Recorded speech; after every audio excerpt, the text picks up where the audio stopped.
Hey, I'm Noah, and today I'm going to be talking about self-pity.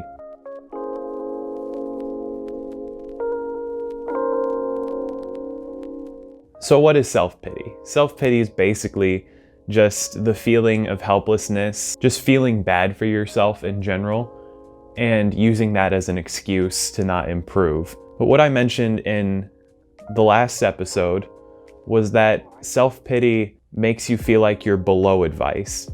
And to understand that, first let's talk about arrogance. So arrogance makes you feel like you're above advice. Like nobody could possibly know as much as you do. But self-pity makes you feel below advice in that you believe that even though you see others as better than you don't think that others hold any solutions. You think that your problems are beyond other people's advice. You're just a lost cause. And self-pity makes things hard for everybody. If you're receiving advice and you hold a self-pitiful attitude, then you're gonna have trouble taking the advice. Even if it's good advice, you're gonna ignore it because you think you can't be helped. You're going to end up not wanting to improve because you end up clinging your identity to that self-pity. Like, oh, I'm a depressed person. I'm a sad person. I'm worthless. That's just who I am. And when you enforce an identity like that, you want to cling to it, no matter what the identity is. So you end up ignoring advice, making yourself feel worse when you don't even have to, just because you're trying to reinforce this identity, make yourself feel bad about yourself and keep it that way. And when you're trying to give advice and you come across a person in this attitude, your advice is null. Their problems are null until you get past the self-pity stage, because it's very hard to make someone accept advice in this stage. If you're giving advice and you recognize someone might be in this stage, stop worrying about maybe that individual problem they're having that you're trying to give advice on, and work more on helping them get out of that self-pity attitude, because there just isn't much you can do. Ultimately, advice is telling someone how to act or how to react to something. And self-pity means that people don't even recognize they have power over their own actions and reactions.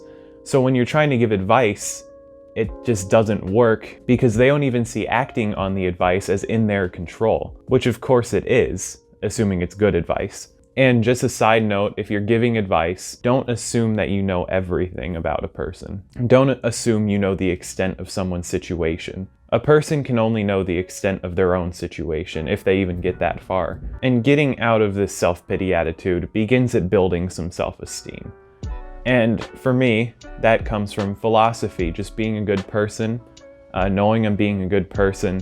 That whole process is my source of self-esteem because it's entirely within my control. So I see that as the most important source of self-esteem because it cannot be taken from you. It's not reliant on anything. It can always be there. And to get out of that feeling of not thinking your life is within your control at all, just despising yourself, to get out of that feeling, you have to just start acting against the will of your brain, which is telling you to stick to this identity. You have to distance from that and just do something. But do it without overthinking it and stopping yourself just because you want to stick to this sad identity. A common situation for someone experiencing this self-pity attitude is to avoid social interaction and just reinforce that, rationalize that for themselves by thinking that, oh, this couldn't possibly help me feel any better. Just ignore that part of your brain and go out and do it anyway.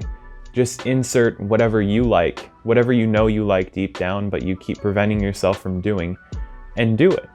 Maybe you know you like reading, but you struggle to actually pick up the book.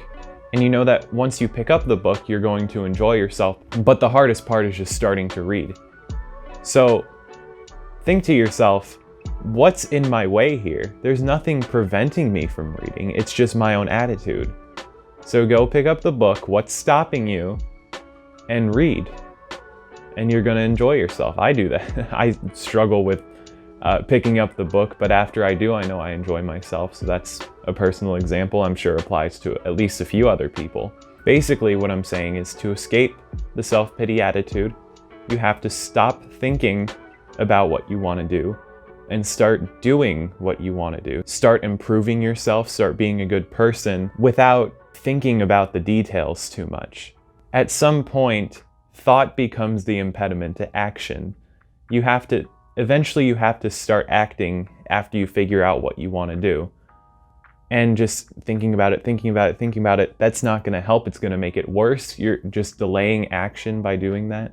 And if you're on the outside and you see this happening in someone else, be kind to them. Try and give them a little motivation to do something, maybe outside of their comfort zone. Don't despise them for being in this state. And if you're in this state, don't despise yourself for being in this state. It's within your control to get out of it. Every obstacle you come across is either something you can address directly because it's within your control, it's just your own actions, or it's something outside of your control that you can react to. Those are the only two types of obstacles. You can either directly act on them or you can choose your reaction. You always have control in this sense. You choose your actions, you choose your reactions. That's not up to anyone else. It's fine if you have obstacles, work around the obstacles, react to them, work around them, work with them, whatever. And I talk about that in the last episode about calm. So I'm going to be linking that for you. I'll be up with some new content in a few days. So stay tuned and I'll see you next time.